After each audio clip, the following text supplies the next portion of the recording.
मैं उस क्षेत्र से आता हूं, अररिया लोकसभा, बिहार के नेपाल के बॉर्डर से मैं आता हूं और पश्चिम बंगाल से सटा हुआ है।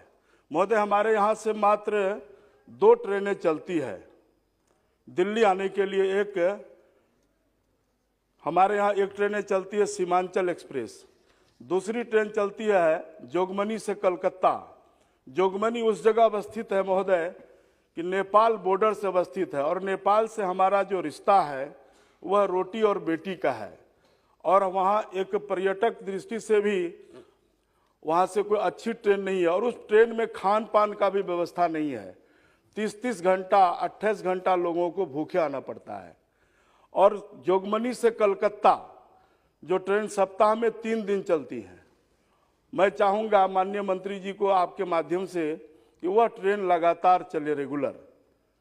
दूसरा कि हमारे यहाँ सुपौल से अररिया, अररिया से गलगलिया, मैं धन्यवाद देता हूं, उसमें पिछले बार भी कुछ राशि का आवंटन किया, दोनों तरफ से 20-22 किलोमीटर करके टेंडर हुआ है और काम हो रहा है, लेकिन इस बार उसमें पैसा का कमी है। मैं माननीय मंत्री जी से कहना चाहूँगा कि उसमें धन का मुहैया किया जाए और वह काम को पूर्ण किया जाए समय से। दूसरा, सुपौल से सहरसा से फारबिसगंज 8 साल से छोटी लाइन जो थी वो बड़ी लाइन में परिवर्तन हो रही है, वह काम बहुत धीमी गति से चल रही है। इस बार उसको फाइनल होना था, उसमें भी राशि का कमी है। मैं माननीय मंत्री जी से आग्रह करूंगा कि उसमें भी धन का मुहैया किया जाए ताकि वह परियोजना समय से पूरा हो। तीसरा कि अम्रपाली एक्सप्रेस महोदय, मैं सरकार से और माननीय मंत्री जी से बहुत बातें नहीं करना चाहता हूं कि एक अम्रपाली एक्सप्रेस कटिहार से अमृतसर तक चलती है और वह आके 11-11 घंटा कटिहार में खड़ी होती है और 110 किलोमीटर अगर उसको जोगबनी पीछे कर दिया जाए तो वहां से अम्रपाली एक्सप्रेस जोगबनी से अमृतसर के लिए चलाया जाए। बिहार की राजधानी पटना है महोदय, अनेक कामों से लोग पटना आना जाना पड़ता है बिहार से। बिहार पटना आने के लिए कोई ट्रेन नहीं है।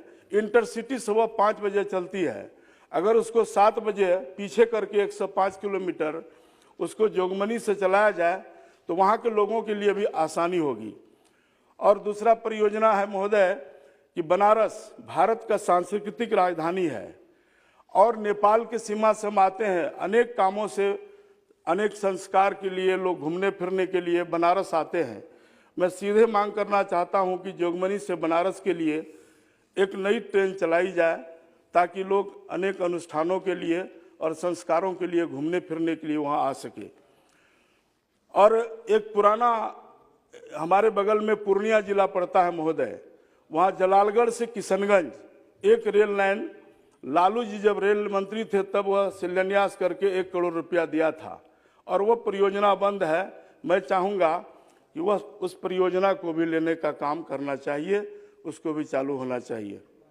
महोदय, वह क्षेत्र पिछड़ा है और मैं आपके माध्यम से ये कहना चाहता हूं कि जो भी पुराना योजना है, चाहे वो सुपौल से अररिया, अररिया से गलगलिया, इन योजनाओं को जल्दी चालू करना चाहिए।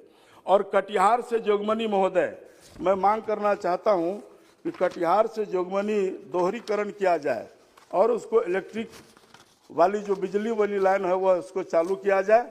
और साथ ही साथ जोगबनी महोदय नेपाल के बॉर्डर में है, वहाँ पर मैं मांग करना चाहता हूँ आपके माध्यम से कि विद्युतीकरण करके उसको चालू किया जाए। दूसरा, जलालगढ़, वहाँ पर एक पीट लाइन होता है साफ सफाई का, ताकि ट्रेन वहाँ से घुमाने में आसान हो, वह भी सुविधा किया जाए ताकि कोई भी ट्रेन चलेगी तो उसको घुमाने फिराने में आसान होगा। जोगबनी या बथना, ये 2 पॉइंट है, ये दोनों पॉइंट में पीट लाइन का व्यवस्था करना चाहिए, साफ सफाई। बहुत बहुत धन्यवाद, बहुत धन्यवाद।